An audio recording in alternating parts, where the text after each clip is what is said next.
Hi, grade 8. Today we're going to do our fourth lesson in commas, and we're talking about commas to set off non-essential elements. And I came in and I wrote in sentences because obviously where else is it going to be?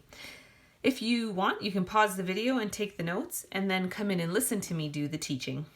So the first question that I would ask if I were looking at this weird title, I would ask, what is a non-essential element?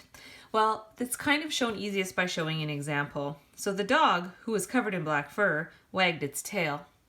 This is a non-essential element. It adds information, but it's not necessary in order to get the meaning of the sentence. The essential sentence is, the dog wagged its tail. The other example here is the same. My cat, a Siamese, loves to lounge around. This phrase here, a Siamese, that tells you what kind of cat it is, but it's not essential to know what happened to the cat. The cat still loves to lounge around. Okay, but if I add it in, I need to set it off with commas to show that it is a non-essential element. Okay, so if you notice, sorry, I just thought of it. If you notice, the non-essential element, it adds more information and it adds more detail, but it doesn't add essential detail. Okay, how can you tell the difference between essential and non-essential? Well, let's take a look. So this is an example of an essential element in a sentence. That woman on the corner is my aunt. We need to have on the corner in there in order to know who that woman was, right? And so this is an essential element in the sentence. Now we're going to try a non-essential. Jason, who is 9 years old, loves YouTube. In this case,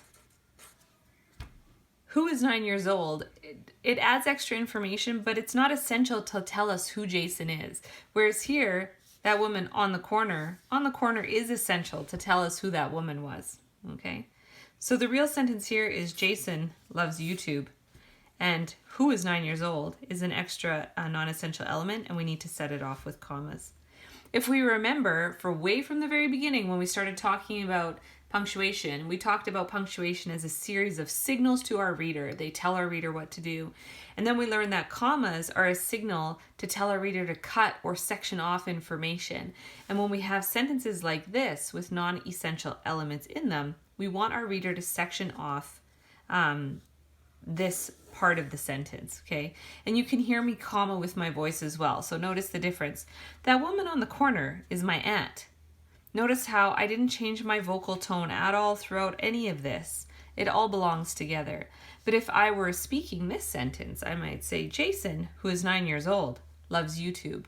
There's a little pause for each comma, but notice how my voice changes for that one part of the sentence. All right, moving on. We're going to go through a few examples just to sort of train ourselves up. So you're going to obviously stop the video, write the examples down, and then we will add the commas in together. So we're going to go through, if you notice, none of these commas right now have, none of these sentences have commas in them. We're going to put them in if they need to be put in, okay? So let's take a look at this first sentence. All the people working in the factory make candy. Now, is this phrase here, working in the factory, is that essential to the sentence? Do we need it in order to know which people we're talking about? Well, the answer is yes, okay? We're not saying all the people make candy, and then we're saying, well, the ones that happen to be working in the factory. We're just saying that the only people making candy are the ones working in the factory. So that's essential information for that sentence. So this one is correct as it is. What about this? The man leading the parade has a large hat. Do we need this? Is this an essential phrase in here, or is it non-essential? Is it just adding extra information that we don't need? Well, without it, the man has a large hat. Well, it doesn't really tell us which man, but actually this is giving us essential information so we know who we are talking about. So it does not need commas. Let's try this one. Gloria, who lives next door, is my bus driver. Gloria, who lives next door, is my bus driver. Well, this is actually giving us extra information about Gloria. But the real sentence is the fact that Gloria is the bus driver. So that is a non-essential element.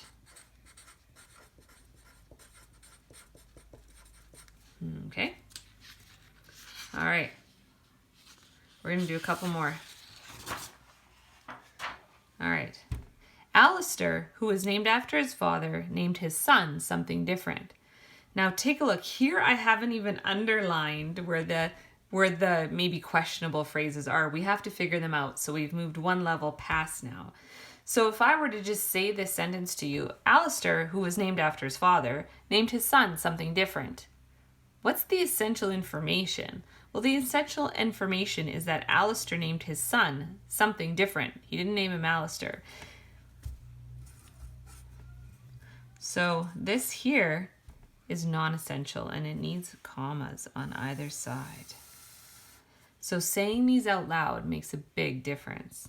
The students who finished the test before noon were allowed to leave early. Okay, so who was allowed to leave early? Was it just the students? No, it was the students who finished the test before noon. So here, this here, who finished the test before noon, that's essential to tell us which students had to leave early. So this has all essential information in it. There's no commas. All right. The house recently renovated sold for more than expected. The house recently renovated sold for more than expected.